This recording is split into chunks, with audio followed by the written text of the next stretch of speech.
Assalamualaikum warahmatullahi wabarakatuh. Nama saya Ubaidur Romar Ahmad. Kali ini saya akan melakukan ujian praktek biologi LK02, yaitu percobaan osmosis pada tumbuhan. Sebelum memulai percobaan kali ini, kita harus mengetahui beberapa landasan teori mengenai percobaan ini.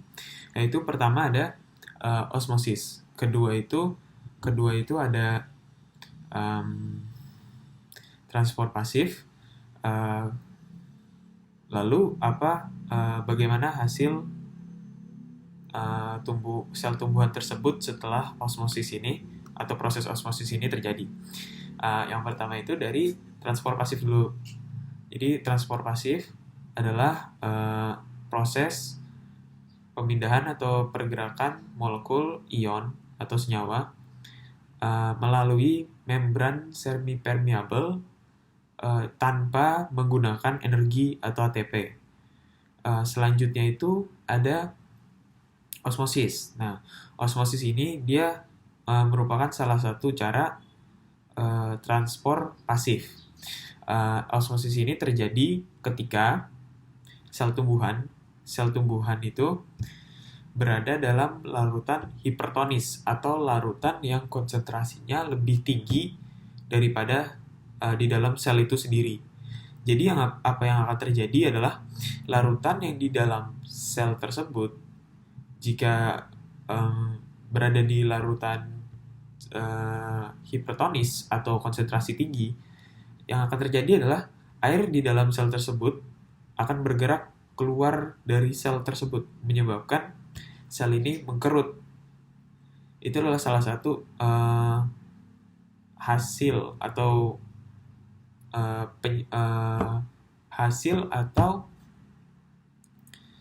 akibat dari osmosis ini. Nah, yang kedua itu ya hasil yang mengkerut tadi atau air keluar dari sel itu disebut dengan plasmolisis. Selanjutnya ada kemungkinan kedua yang akan terjadi, yaitu di mana larutan yang di dalam sel tersebut atau larutan yang akan kita pakai untuk mencelupkan sel ini atau tumbuhan ini, itu dia bersifat hipotonis atau konsentrasinya lebih rendah relatif dibandingkan dengan sel tumbuhan tadi. Hal yang akan terjadi adalah air di dalam lingkungannya atau yang hipotonis tadi, airnya akan bergerak masuk menuju sel. Nah, apa akibatnya? Jika hal itu terjadi, akibatnya adalah sel tersebut akan membengkak karena berisi terlalu banyak air. Nah, peristiwa ini kita kenal sebagai turgid. Selanjutnya kemungkinan ketiga yang akan terjadi yaitu di mana cairan atau larutan dan sel tersebut itu konsentrasinya sama atau isotonis. Jadi yang akan terjadi adalah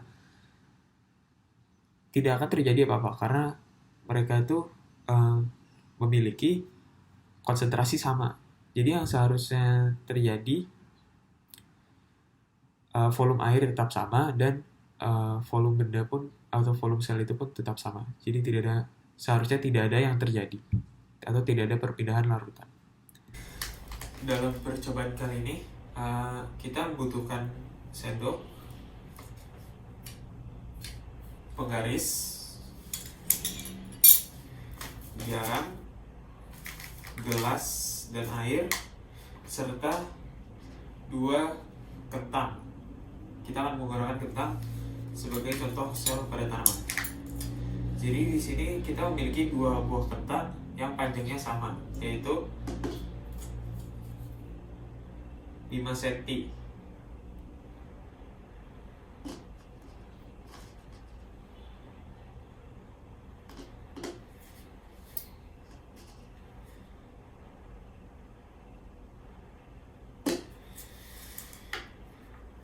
Lalu bagaimana kita membuat salah satu dari larutan ini menjadi hipertonis adalah dengan menambahkan garam.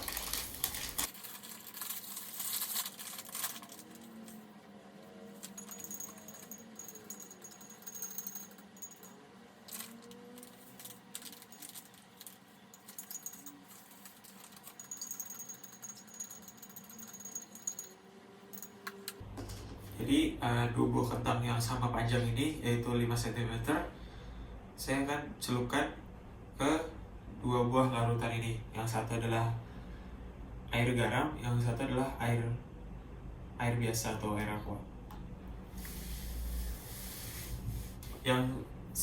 Sebelum kita beralih kepada hasil percobaan,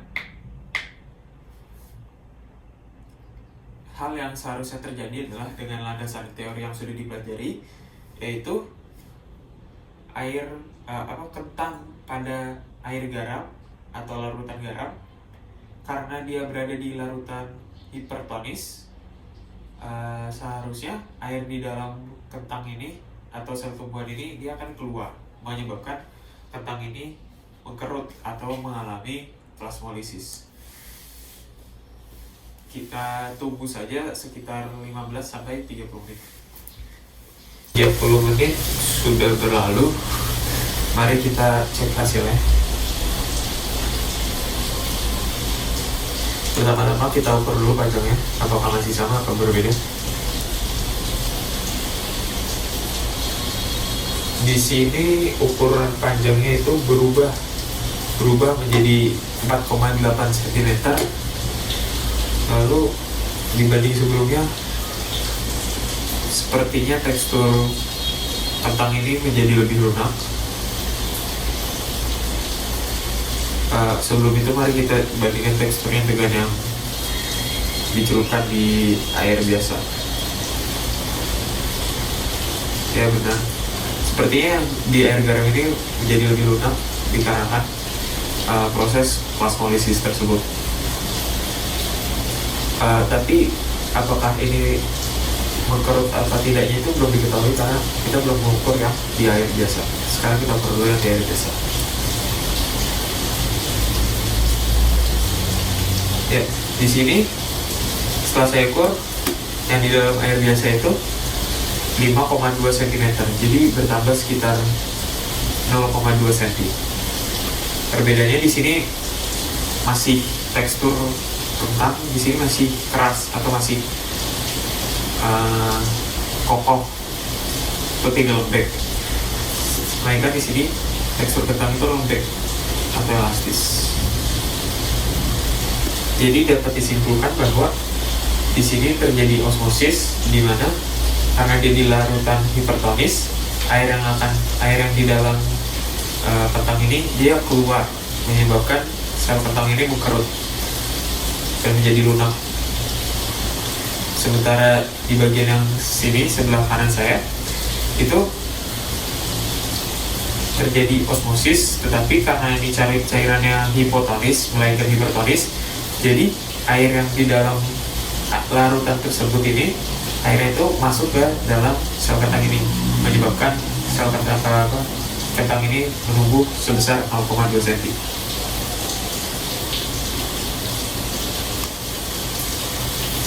Sekian dari saya, terima kasih. Assalamualaikum.